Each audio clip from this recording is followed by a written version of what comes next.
Hey, Marc Warnke here, the goat guy. So people really love to get to know our goats, and so I'm going to share a couple of them with you.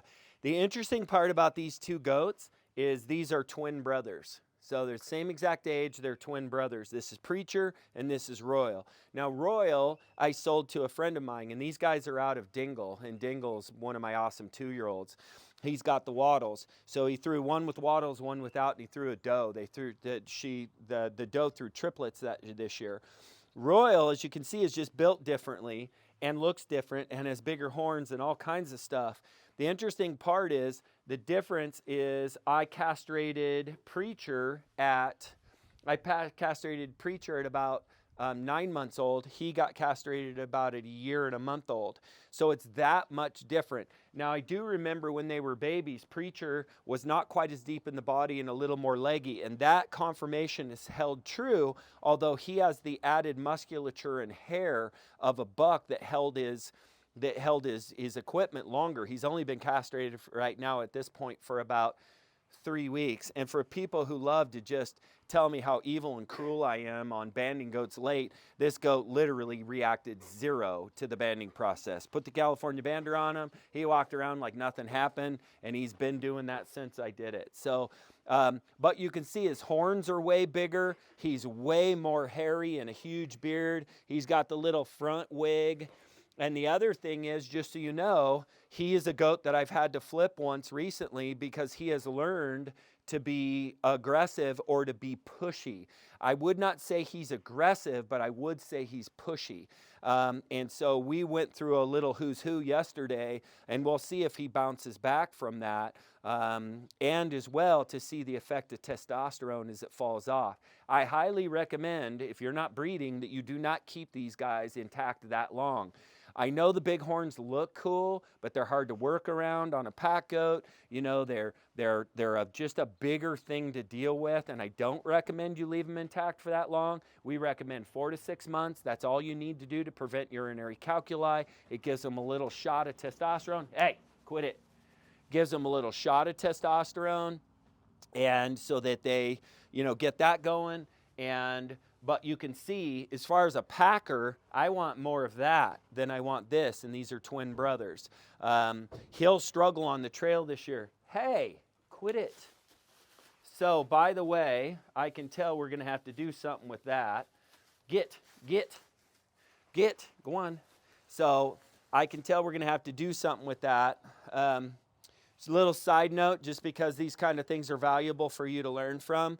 We intentionally put the webbing on the inside so they wouldn't mess with it, but the way that these guys put it up, it actually has hanging out edges, and if you want to attract a goat to mess with something, all you got to do is create, hey, get out of here, quit it. So if you want to move a goat that won't move, you just move them by their tail. All right, so quit it. We need to contain this loose edge that's hanging down because it's like a magnet. They can't stand it. You can see now that he's discovered, he's going to work on it, he's going to horn it, and he'll have it torn to pieces in very short order.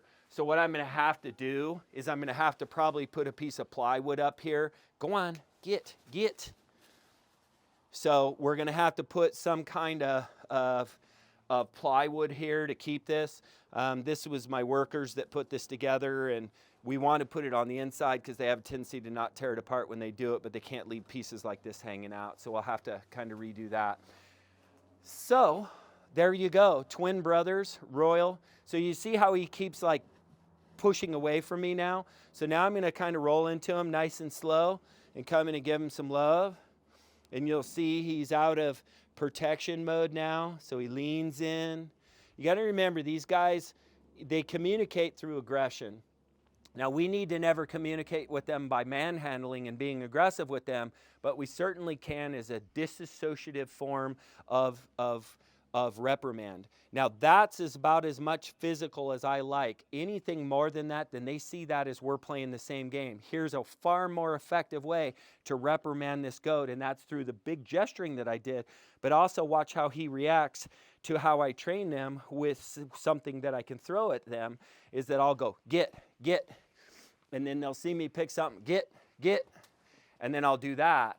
And now that's dissociative reprimand.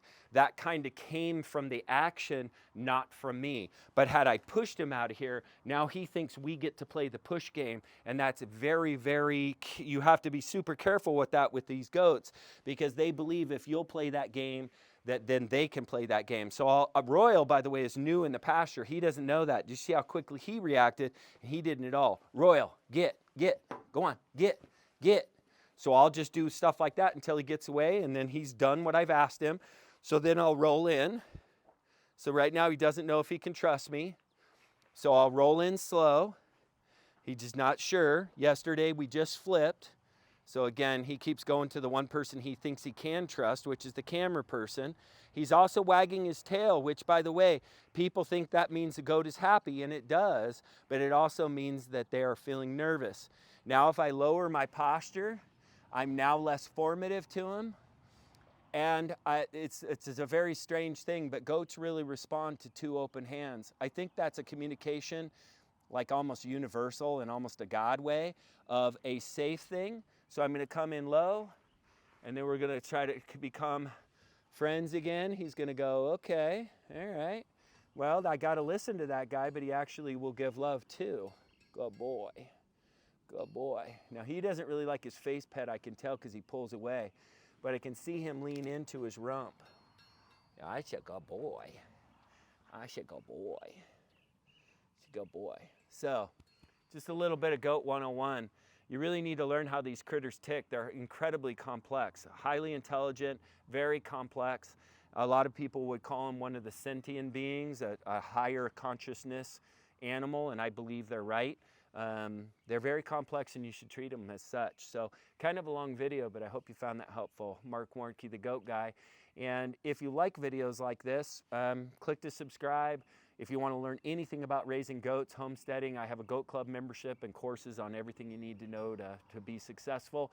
And if you don't already own a goat and you own a piece of land, you need to get a goat. They're an amazing animal for milk, meat, companionship, packers.